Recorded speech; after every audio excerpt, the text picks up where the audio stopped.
Hari Om, everyone.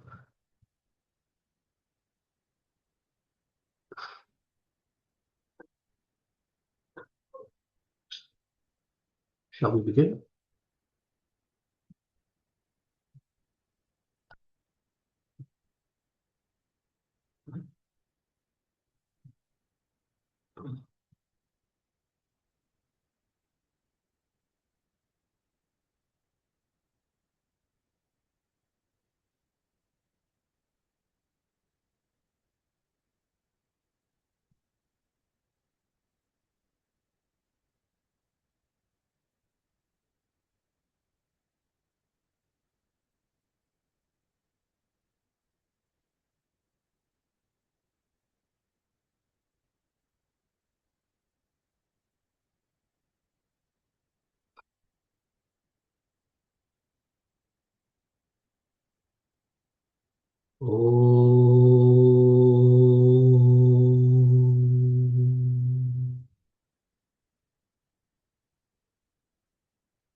Om Shri Ganeshaya Namaha.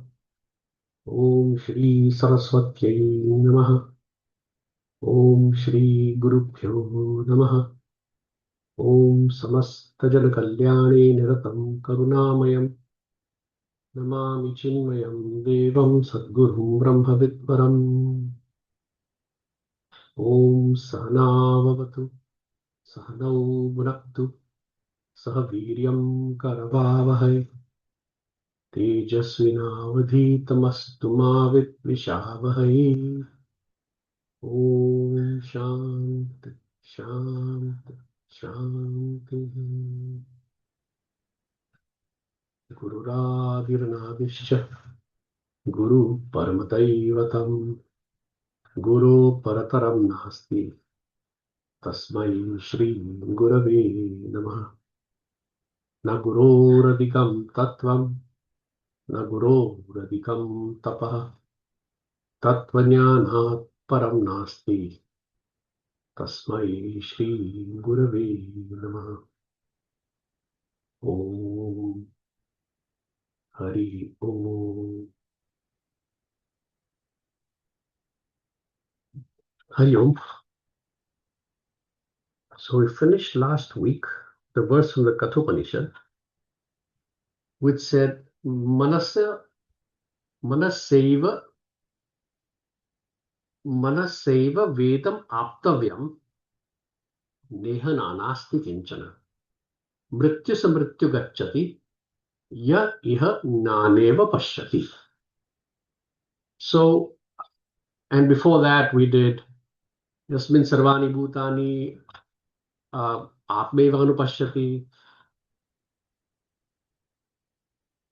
One who sees this oneself, Tatona Vijagupsate, he has no aversion, no hatred towards anyone.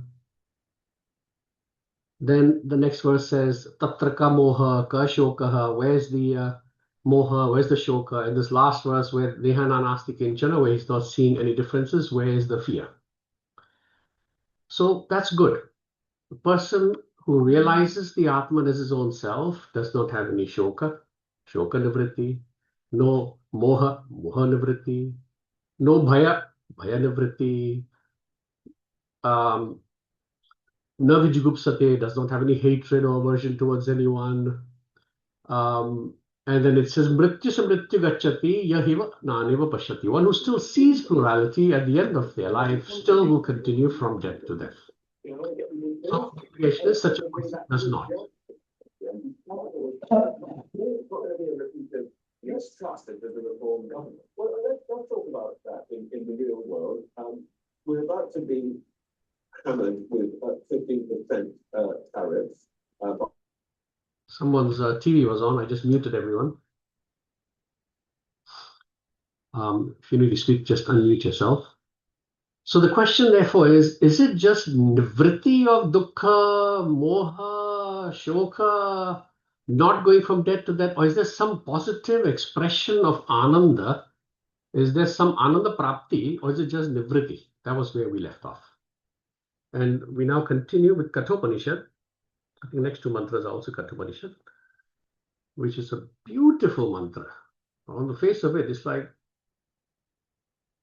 and if you read the transliteration, you'll say, okay, what's the big deal? But once we go into it, I think you'll understand.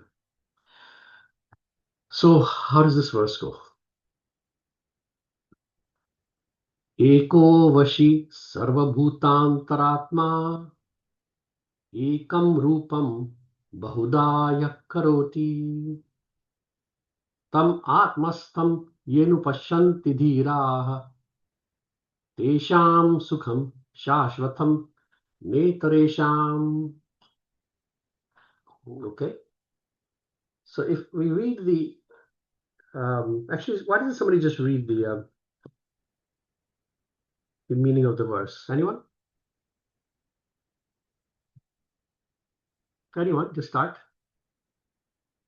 The eternal happiness belongs to those wise men who perceive that one supreme ruler, the inner self of all beings, who makes his one form manifold and to none else. Okay. So you say, okay, so what's the big deal? Let's move on. I get it. This verse contains the entire Anubandha Chatushtaya of Vedanta. Anubandha Chatushtaya, fourfold topics are required for any Vedantic topic. Number one, Vishaya. What is the subject matter? Number two, Prayojana, Phala. What is the result?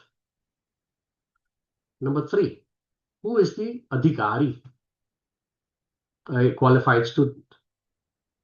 Number four, Sambandha. What is the relationship between the Vishaya, Adhikari, and the Prayojana, the Phala? We'll come to that. Can I request everybody turns on their video? So this is a live session and not me speaking to a screen.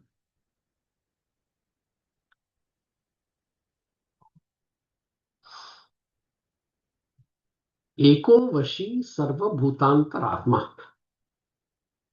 Let's do just the word translation and then we'll get into it. Ekaha. This Supreme Self is one, just one alone, without a second. Ekam eva advitiya hi Brahma. Where have you heard this before? Anyone? Ekam eva advitiya Brahma. In a bhajan. Nice one, Krishna. It's in Chandogya Upanishad. It is also somewhere unique. It's in a Shankaracharya composition. I can't remember which one now. It's actually a composition by Pujya Guruji. Who can guess which one? Ishastuti. Ishastuti, close enough. Jessica wasn't here. She did that text with me. I was going to pick on her. Is that the Ekameva Aditam, something like that? Ekameva advitiyam hi Brahma nirgunam nischalam nirvikaram. That's it. Bodha Sara. Original composition by Guruji. Oh, Jessica is just here. Let's see if we can pick on her. Jessica, did you just join? Yes, I did. Hurry, I'm sorry for being late. Ekameva advitiya Brahma. Where have you heard that? Ekameva advitiyam hi Brahma nirgunam nischalam nirvikaram. Don't make me look bad. I said you're the only one who would know. It's a little book. Right. From It's a little book. By? blue cover by Guruji. Perfect. What's it called? Brahma Bodhasa. Bodhisar. Okay, sorry. That's good enough. So, Ekam is one without a second. That's the literal definition of this verse. Eko Vashi.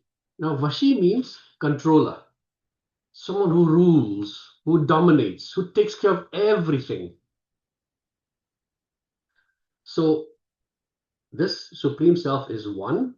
It is the absolute ruler, which means you're immediately thinking of some bearded person in heaven sitting on a throne, controlling everything. The next word dispels that notion. How does he control everything? Sarva Bhuta Antara Atma. Sarva Bhuta, all beings. Antara Atma. This Paramatma is the inner self of all beings. So he rules everything by being the inner self of all beings. Those who take Bal Vihar, checks, give Hinduism talks, Hindus have many gods. Just study this one verse. Eko, Vashi, Sarva, Bhuta, Antar, Atma. One Paramatma, Eka. Controlling the whole world. How? By being in the inner the self of each being. You say, well, how come you have such plurality in the world and all these people? How does that make sense? Next line. Ekam Rupam Bahuda Ya Karoti. He is of one form, one existence principle. Vipra Bahuda Vadanti. But he creates a myriad, millions of different forms. Ekarupa.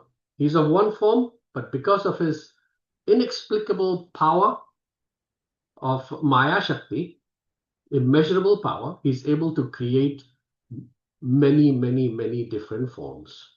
So Hinduism, one Paramatma, Eko Vashi Sarvabhutantaratma. What explains the plurality?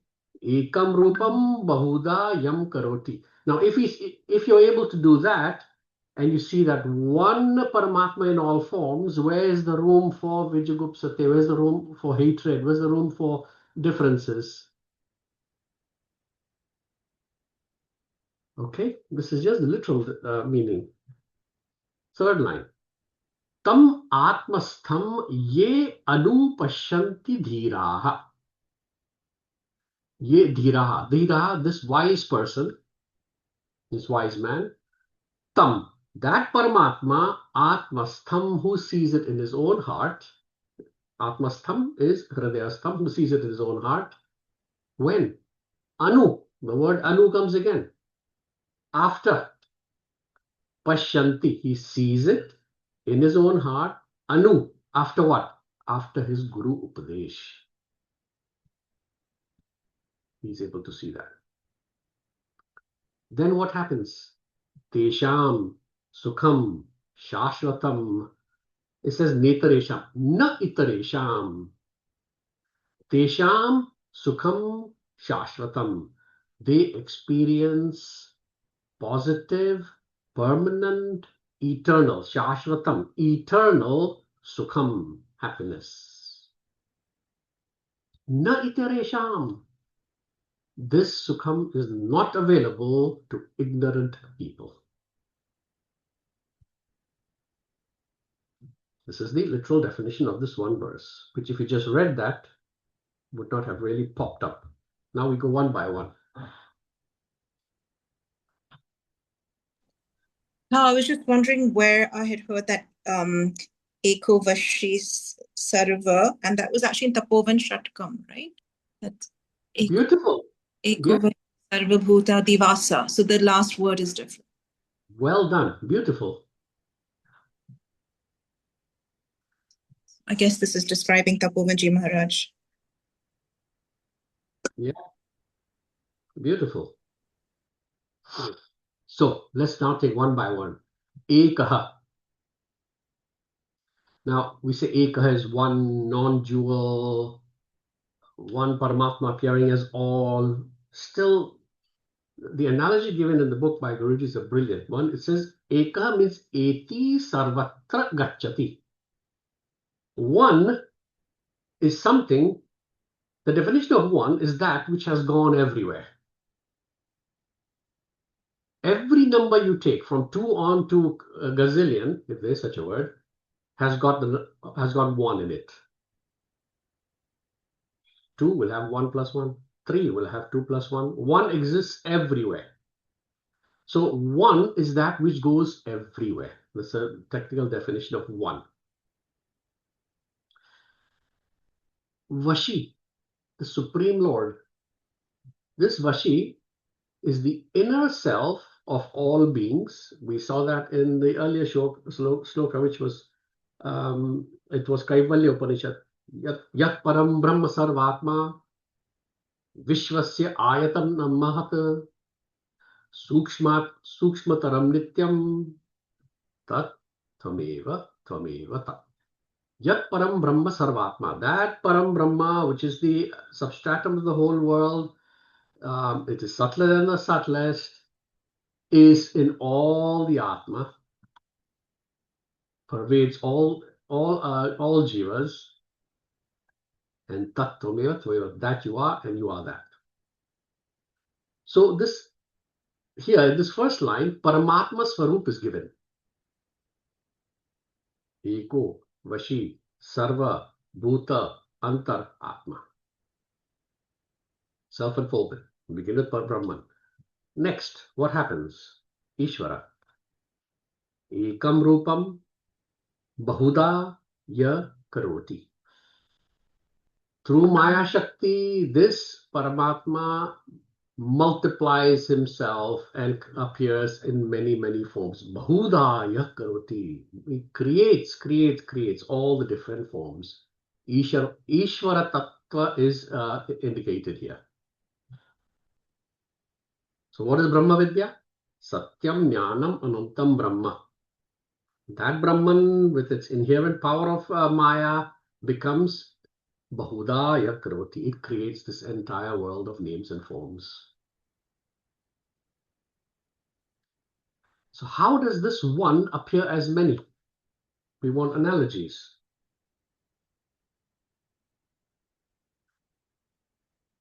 And the analogy given is, funny, I did this yesterday. You go to, you've been to these fairs and you have these parallel mirrors and you stand there between 2 parallel mirrors. You see infinite images in both directions. That one person with infinite images in both directions.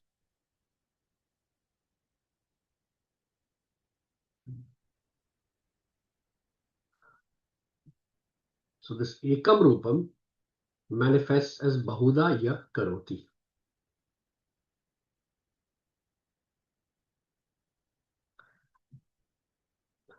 Now the third line says what? Tam Atmastham Ye Anupashyanti Dhiraha. Tam, that Paramatma, Atmastham, in Hridaya, in his own Hridayastham, in his own heart, when this Paramatma, which remember it said in verse number Satyam Jnanam Anantam Brahma, Yo Veda Nihtam Guhayam Parame Vyoman, which is hidden in the cave of your own heart, the space of your own heart, when that Nihitam Guhayam, in that cave of your own heart, when this Paramatma is realized in your own heart, Tam Atmastham, how? Anu Pashyanti Dhiraha. Anu, after, Pashyanti, see. How do you see it? Guru Upadesh. How do you do that? Parikshalokan Karmajitan Brahmanaha. Nirveda Maya Nasti Akrita Kritena. Tadvijnanartham sa guru evabi gache samit pani shrotriyam brahmanishtham. You go to a guru. What does a guru do? Tasmai savidvan upasannaya samyak prashanta chittaya shamanvitaya yenaksharam purusham veda satyam provachatam tattvato brahma vidyam. He teaches you nothing but Brahma Vidya. So that's what the word Anu means there. Dhiraha, this word is very important.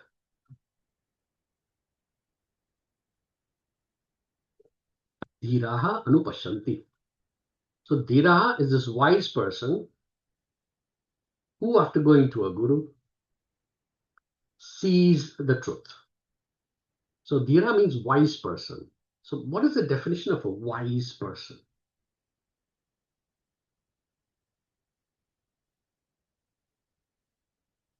It's a very interesting definition. Anyone else take a crack?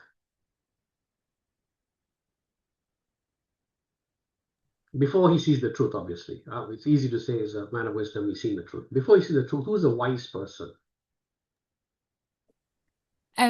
Someone who has knowledge but knows how to apply the right knowledge in the right situation at the right time. Good. Person of discrimination, Viveka. Good. One who has the potential to do action and inaction and inaction and action. Nice.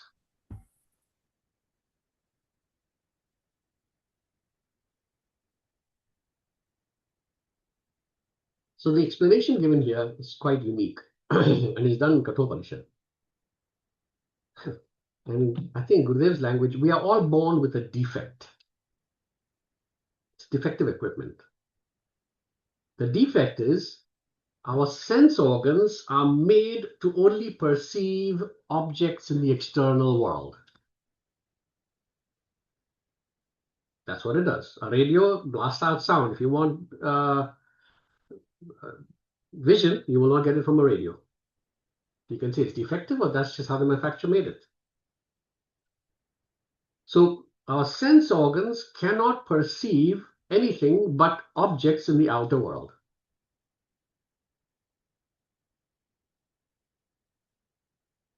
Some rare, wise Dhiraha says, you know what? Let me turn my attention inwards. I know the sense organs are not meant for that, but let's see what happens. And he turns his attention from the world outside towards the self. That's a Dhira Purusha, a wise man. Kathopanishad says, Kaschid Dhira Pratyak Atmanam Ikshate. It's in the book. Kaschid is a very important word, which I was listening to Swami Advayananda, thanks to Kanchan, was listening to Vakyavritti yesterday. I overheard that, so I took notes. Kaschid means one rare, very rare. It's actually Kaschid means somebody. But in Vedanta, Kaschid means a rare individual. It's very rare individual. Dhira Pratyag Atmanam Ikshate, sees this Atman. To see this Atman, you must have a need to turn the mind inwards. Look what's being asked of us. Turn the mind inwards. With this glamorous world pulling and demanding my attention 24/7, and with all the demands I have of people and things around me, demanding my time, my attention, where is the possibility of me turning my mind inwards? Number one. So two factors. Number one, I must have the desire to turn my mind inwards. Number two, the situations in life must be conducive to allow me to turn my mind inwards. The majority will not have the inclination to turn the mind inwards. And even if they do, they will not have the conducive circumstances to allow them to turn the mind inward.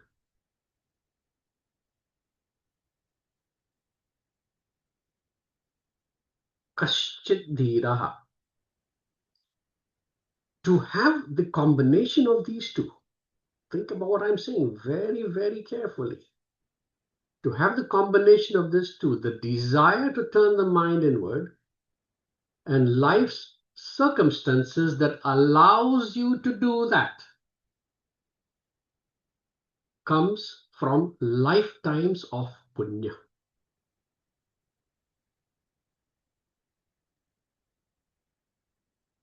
I'm going to throw a third factor in there. To then have been introduced to Vedanta is even more kaschit, more rare. And the most important, to have a guru to teach you Vedanta is the rarest of the rare. The point is, all of us here must not take this opportunity lightly. Most important, we must recognize the lifetimes of punya which have brought us to the altar, the doorstep of the divine by the grace of the Guru.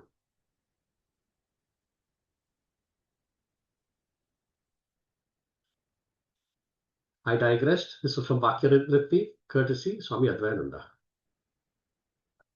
We come back to Guruji. It says Dhira is one who turns the mind attention towards the self. What happens when you turn the mind to the self? Where have we learned the shloka? Kapil Gita. Invocation. Every day we did it.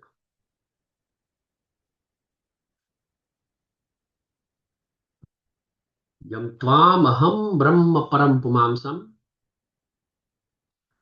pratyak srotasyatmani samvibhavyam. Pratyak srotasi atmani samvibhavyam. When in meditation I turn my mind towards myself.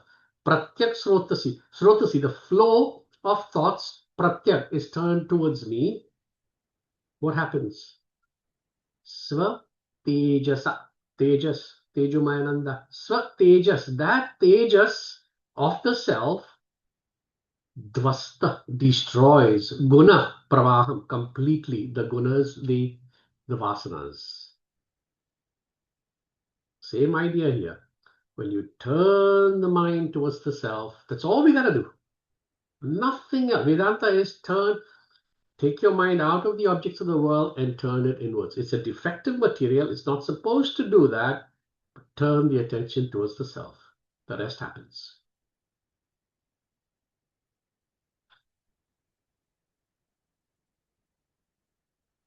So Dhira Purusha, one unique individual, somebody, Kaschit, somebody who's capable of, who wants to, has a situation which is conducive, has got the knowledge of Vedanta, has got a teacher who's teaching him, is able to withdraw the mind's attention from the world and turn it towards the self. Therefore, that's why the word Anu, after the Upadesh of the Guru, such people are known as Dhira Purusha.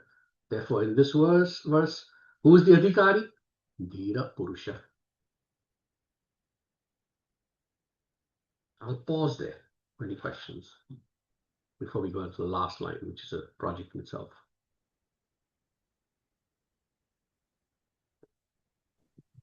Can I ask a question about withdrawal?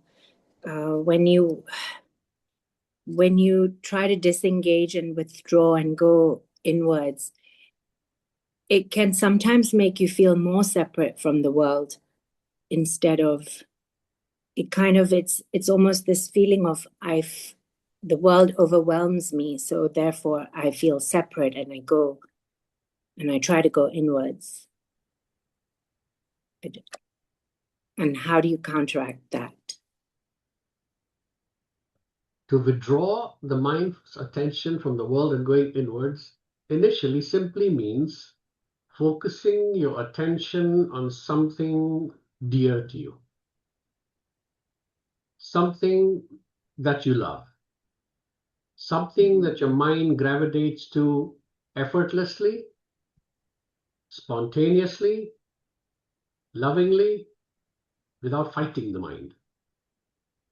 Each one of us will have our own symbol, name, and form that appeals to us. To some, it may be your grandchild. To some, it may be Lord Krishna. To some, it may be Shiva. To some, it may be your guru. Pick one higher noble ideal that the mind gravitates to and fix it on that. That's the initial idea of japa. So you should not fight the mind. It should happen naturally. And that therefore happens by a process of everyday, regular, consistent, at the same time doing japa in the morning without fail. 30 minutes minimum, or 3 malas, whichever suits you.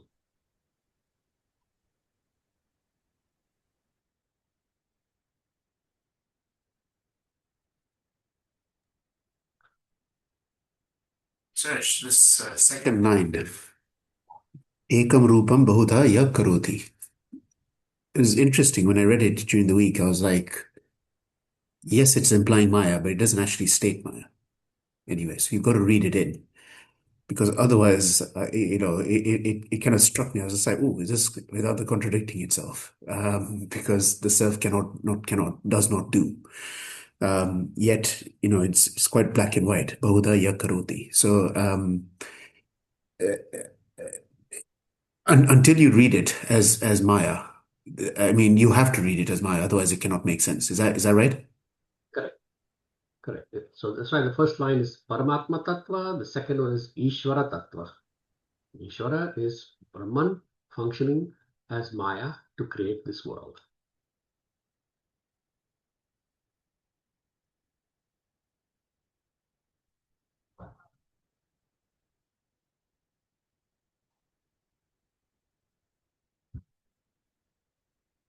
Any other questions, thoughts?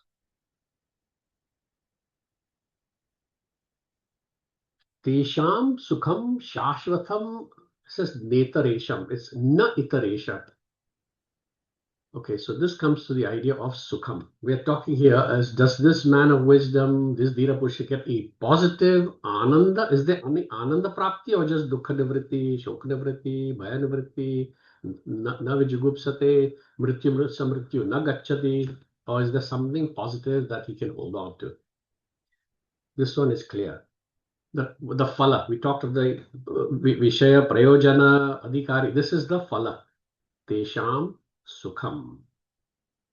Tesham Sukham Shashvatam. What does Shashvatam mean? Anyone? Eternal. Eternal. Permanent. Now, why is it permanent? Because when they realize the Atman, the nature of the Atman is Brahman. The nature of Brahman is Satyam Jnanam Anantam. Sat Chit Ananda. Its nature is happiness. If its nature is happiness, it's not happiness which comes and goes, it is permanent happiness. So Shashvatam, therefore, is eternal because it's immutable, indestructible, it is permanent, eternal happiness. So it's clear. Tesham Sukham Shashvatam. Now you will say, you know what? I enjoy life. Actually, I think I've told you, I met somebody and I said, why don't you come to Vedanta? And he said, those who need it will go. I'm perfectly happy in my life. I go, I enjoy life, I eat food, I travel the world, I have music, dance, I go to weddings. I'm perfectly happy. Perfectly valid answer. When you transact with the world of objects,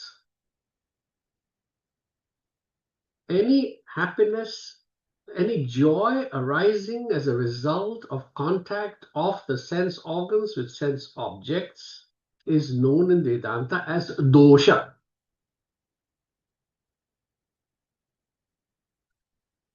Why is it called a dosha? Several reasons. Number one, contact of sense organs with sense object can only be temporary. It cannot be permanent. You want to eat gulab jamun? Eat one. Amazing joy. How long will you put it in your mouth? You eat it. How many will you eat? The law of diminishing returns anyway, and forget the fact that you will destroy your body if you eat 40 gulab jamuns. So by definition, contact of the sense organs with sense objects, finite to finite, can only be transient, can only be temporary, number one. Number two, this joy arising from this contact can only therefore be temporary. Finite plus finite, a joy arising from two finite objects coming in contact can only be finite. Number three, the sukham is temporary, the bondage is permanent. I get bound to that joy and I want to repeat it over and over and over. That's why it's called a dosha. And the last and most interesting part, which we will come to and discuss in detail, is that joy which I experienced from that external object was actually not from the object, but was from my own ananda within, reflected in the media of my mind at the time of that contact. So it's Sadhana Panchakam, I think it's said in the book as well, Shankaracharya uses that, bhava sukhe, sukha in bhava, in samsara, doshonu sandhiyatam. It is known as a dosha.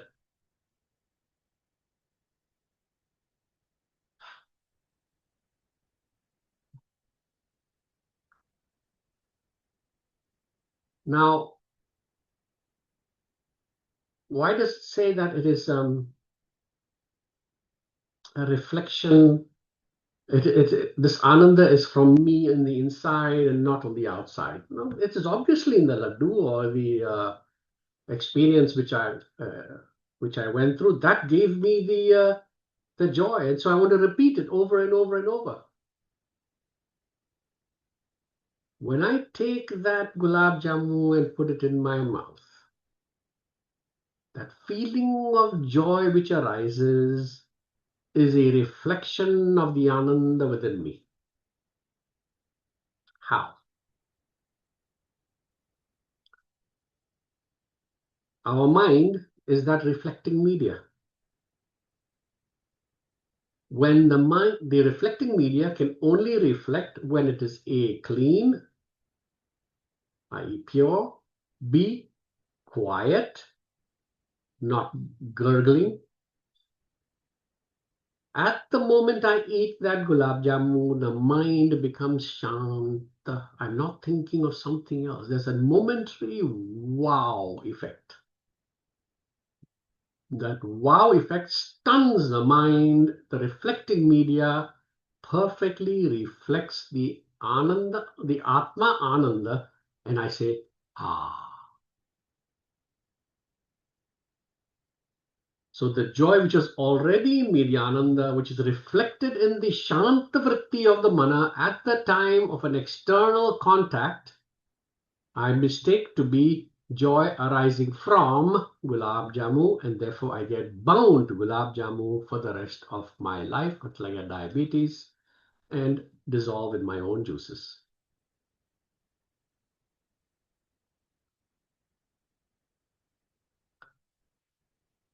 The last word, na itaresham.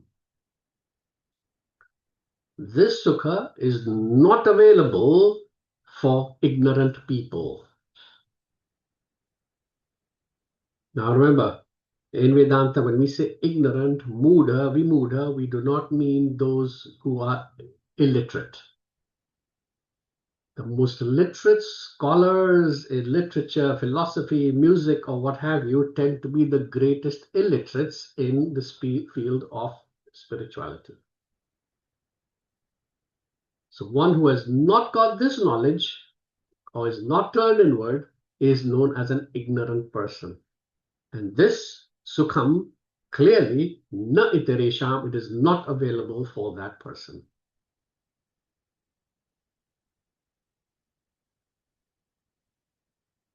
So we talked of Anubandha Chatushtaya. What were they? The Vishaya, subject matter, Brahmatmaikya Bodha, oneness of the Atman and Brahman. Adhikari was this Dhira Purusha. Prayojana, Phala, was this Tesham, Sukham, Shashvatam, eternal happiness. Sambandha, the relationship between all three, we began with Eko Vashi Sarvabhuta, with Paramatma, then manifesting through Maya Shakti as all Bahudavadanti, or as all names and forms, and then Tesham Sukham, that person who realizes it in his own heart gains eternal happiness. So the Sambandha is also there.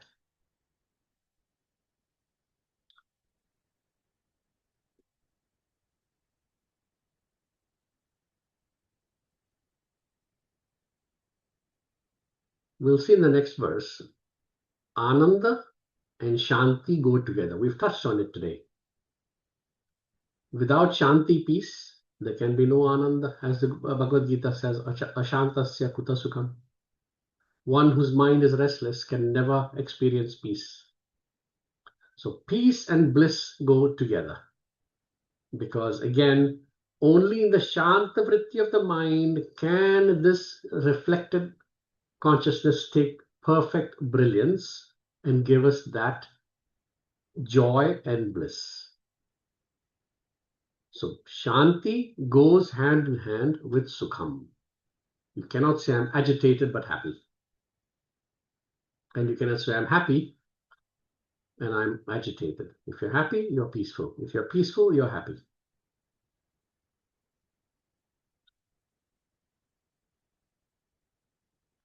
First was Satyam Jnanam Anantam Brahma. Soshnute Sarvan Kaman Saha Brahmana Vipaschiteti. On realizing this truth, all kamanas get exhausted, are fulfilled at one given time because he experiences this Ananda, which is Shashvatam, and it is Avyaya, permanent, because it is Atma Ananda, not Vishaya Ananda, which is Ananda of objects. There's Vishaya Ananda and there's Atma Ananda.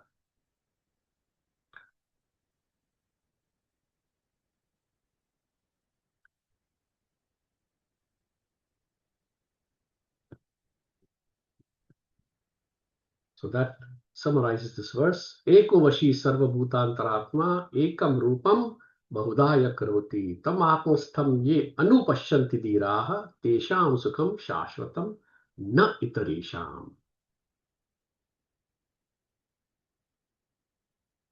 I will stop there. Any questions, thoughts? Go, Nekta. Oh, sorry. I was just thinking, so Gurudev, as an example, he could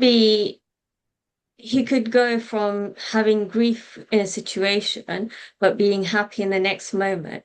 And you just talked about having peace and bliss going together. So you can't have, if your mind is agitated, then you can't be happy.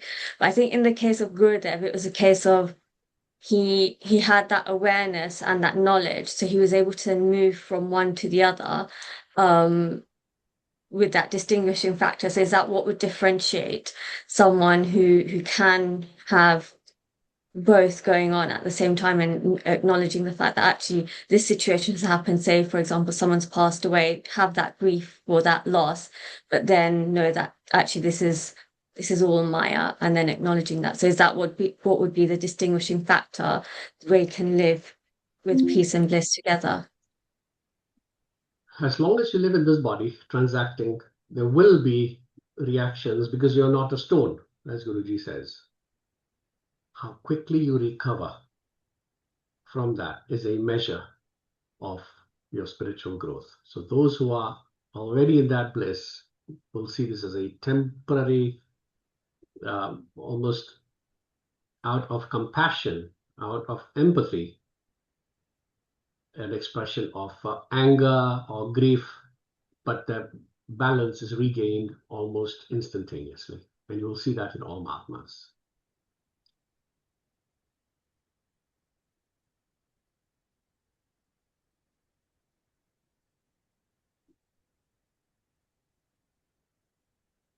Anyone else?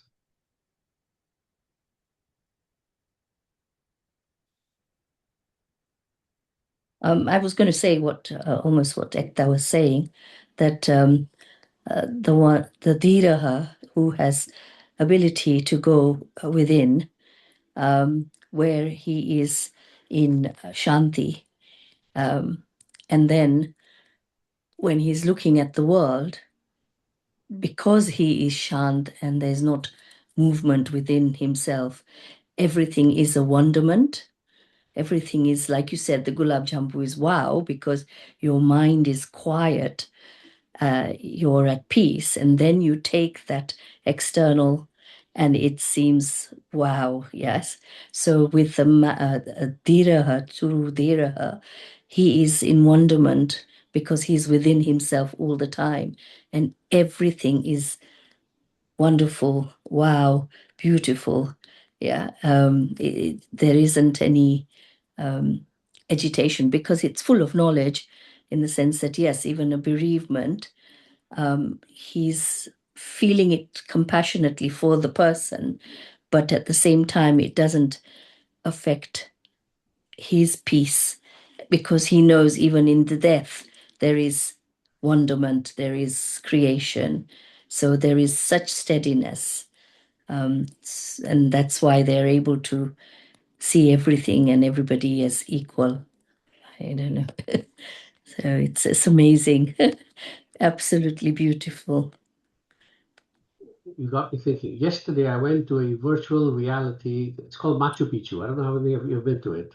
It's in Shepherd's Bush, where you go and you put on these, I think they're called goggles or something. You put it on your face, and you have an experience of actually being in Machu Picchu, walking around valleys, hills, mountains, and we reach points where we're standing just over the cliff, and I have vertigo, and it warned me. So you can see people around you just by white, and their names are above. So I held Kanchan's hand, and she's holding me tight because she knows I may fall down. And then we went through all these highs and lows, and then when we finished, and we took off our goggles, we are in one room, 20 by 20, with another 20 individuals just standing, walking aimlessly around. And I was thinking, this is what a Mahatma will feel like when he sees the entire world, but he's unaware that he's just standing on the same floor and everything is nothing but an illusion. It was a phenomenal experience. So when I was feeling vertigo, all I had to do is actually walk over the cliff and realize it was just an illusion. There would have been no cliff there.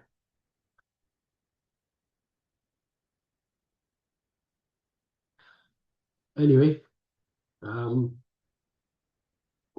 before we do the Gita Panchamrit, we are joined today by Meeta Samani, who's the one of our CMUK long-standing trustees, and she's the head of fundraising as well. She's also the sister of Sandeep, so she has a lot of titles to go on here. Meeta, can I pass it over to you? Thank you, Suresh. Hari Om, everyone. I don't know, Sister of Sandeep is quite a title, but there we are. Nice to see everyone this Sunday morning. I won't take up too much of your time. And actually, it was really lovely to join the end of that class. I wish I'd started from the beginning. I just wanted to talk a little bit about the plans that the mission in the UK has this year. And I'm pretty sure everyone on this call is aware, but also why are we doing what we're doing and how do we do what we do? And I think everyone is aware that, we've talked a lot about this in the last year or so in the mission that, CMUK is trying to position itself in the UK to face the significant challenges that Hindus across the UK are facing. There is a lot of division, and our youth in particular losing a lot of pride in their culture and their religion. And in many Hindu homes, young people are just drifting away from their religion, from their culture. And a lot of this rejection is not because they're rejecting dharma, it's because they just don't understand it and they don't have access to it. They don't have a chance to learn it. And the mission in the UK, while working very closely with other Hindu organizations, we bring something very unique. And that is, this structured knowledge, which is accessible, it's living, it's applicable, and it's inspiring. And so we think that we're quite uniquely placed to spread the word of Vedanta across the UK, particularly to youth, in a way that allows them to connect with, or at least understand before they reject Hindu Dharma. And in order to do that, and because it's also the 75th year of Chinmay Mission, and globally there's a huge number of celebrations, CM UK is offering to CM75 this year is to do a number of very large-scale, ambitious events. The first one is a yatra, 75-city yatra. I think everyone on this call is aware of it and participating in it. But again, why are we doing it? We are doing it because we want to reach the youth across the country and across Europe, and to connect them to their dharma, to their religion, to their culture. So we will have this 75-city yatra where we encourage everyone to get involved, either to organize an event where you are in your location, or to go and speak at an event. You'll be trained if you'd like to speak at an event. In addition, when Swamiji comes in September, we will have at a grand scale a Hanuman Chalisa Yagna, followed by a Hanuman Havan with 108 or more Havan Kunds, where everyone in the community will get to participate and be part of something which is, again, so grand. And then we are going to culminate all of this with a Ganga Aarti on the River Thames. And this will be a show of unity and peace and the coming together of a Hindu community from all over the UK and all over Europe to perform this Ganga Aarti right in the heart of London. And, this will be a first event of its kind, and we're hoping that it'll inspire so many people to come and attend. So all of this, while it is a 1-year big ambition, we're doing this because we want to spread the word of the mission far and wide. We want to get to a point where the mission is attracting hundreds of children to Bal Vihar.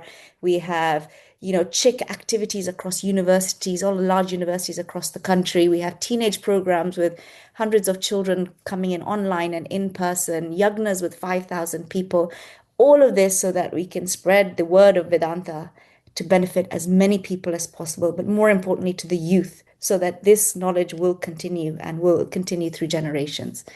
So big year for CM UK, and building upon a foundation of really a lot of activities that we already do, and I think everyone is already a part of.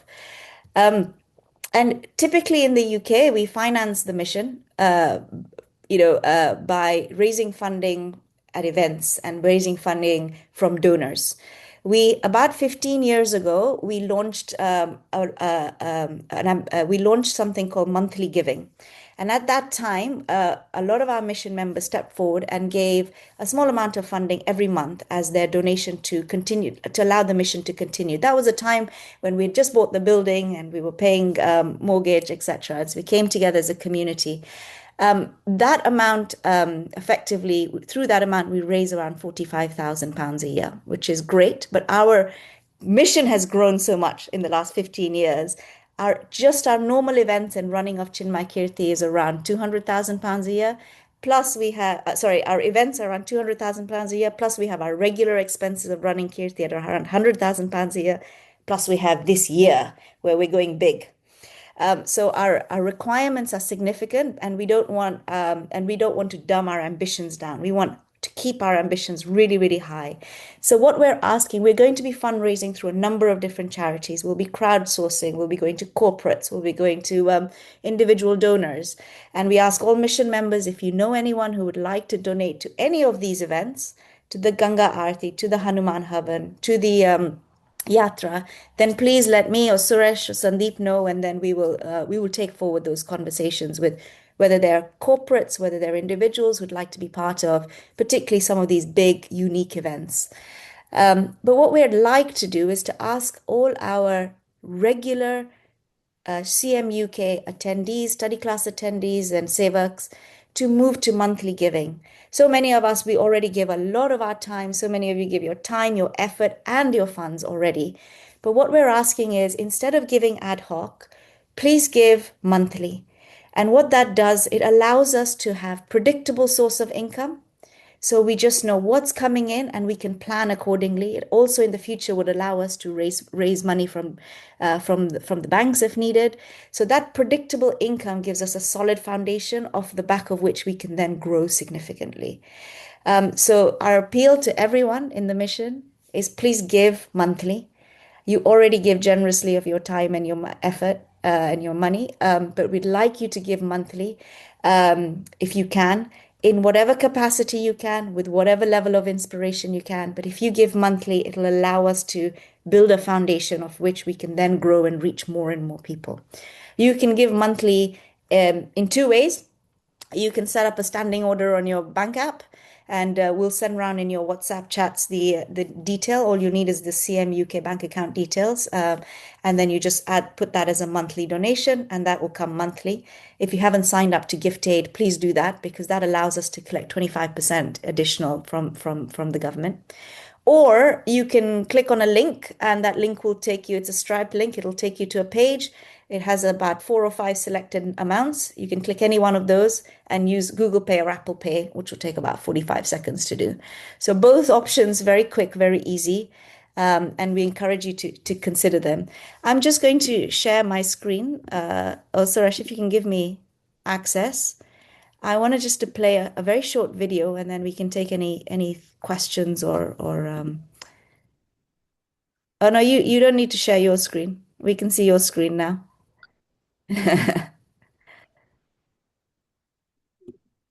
Okay, all right. I'll let me know when you can see it.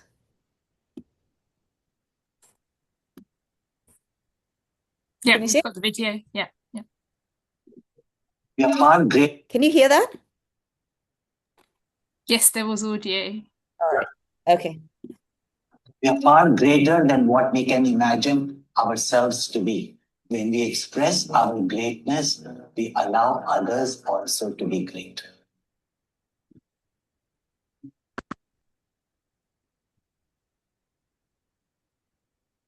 What responsibilities we take out of love with an expanded vision that we are one big family. What is it that we cannot do? Never, ever, even till your last breath, ever think that you cannot make a difference. So many of us dedicate our time and effort to serve Gurudev's movement.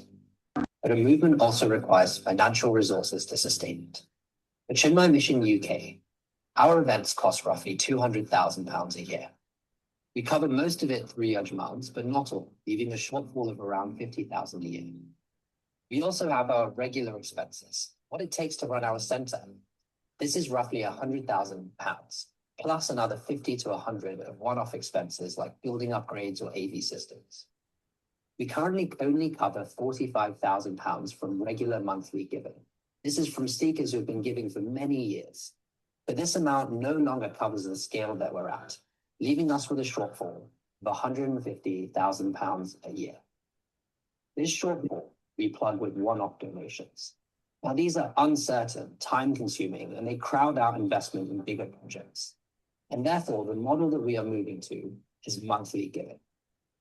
We will no longer have ad hoc asks to donate for this and that. With monthly giving, we secure our regular expenses and give CM UK its financial security. And with that spirit, may we serve together, may we give together, may we grow together, and may we attain our highest together. Because the future Gurudev saw was never small, so even ours should not be small. Think big and picture manner. That is the future of CM UK. Hari Om.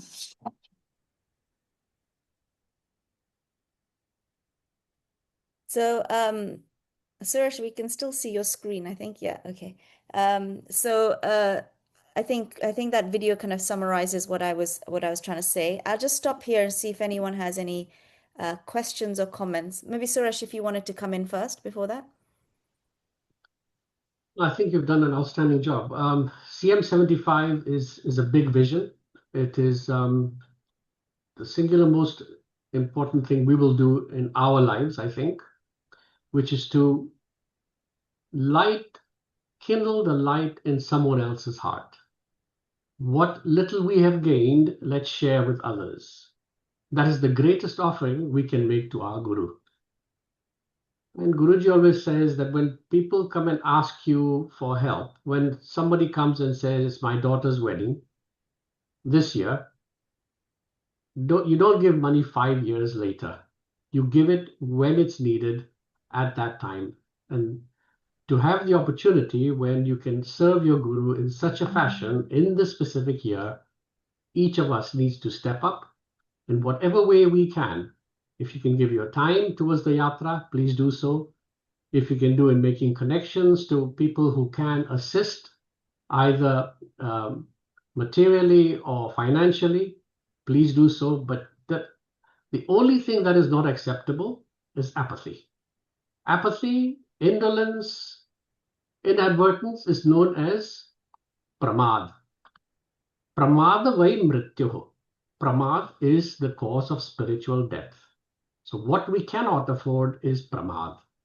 Step up, do your best, and the best will come to you. It's a great opportunity, and those who get involved will see transformation in their lives. And all I say to people who are involved this year, be prepared to be awed by the results that you see in your lives by the seva that you do. Hari Om. Thank you, Suresh. Anybody have any questions or thoughts or comments? And in the meantime, in the chat, I've just put the 2 options in through which you can make your monthly donation.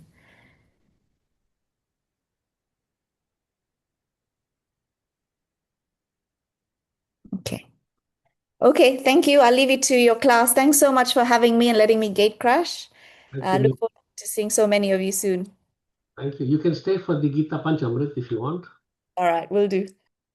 Who wants to take the first verse? I'll take. Rajesh, next, 2. Jessica, 2, 3.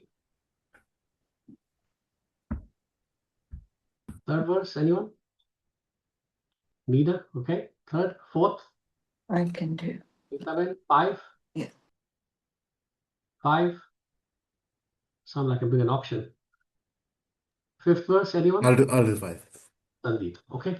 Let's start. You.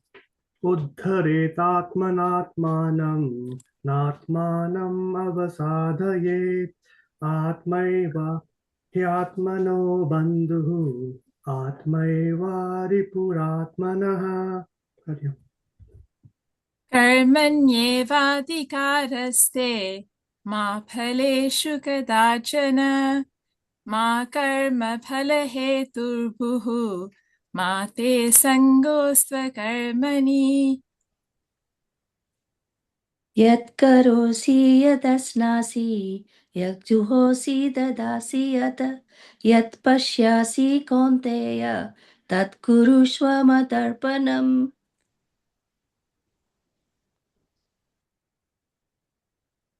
Sorry.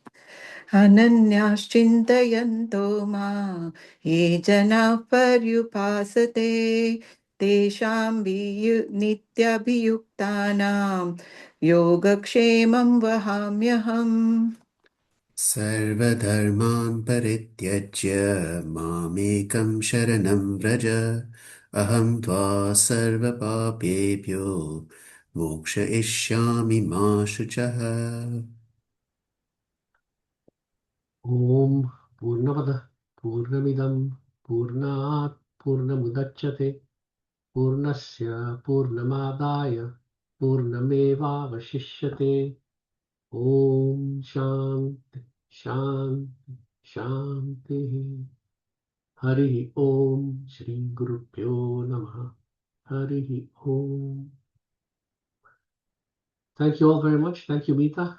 And we'll see you next week. Yeah.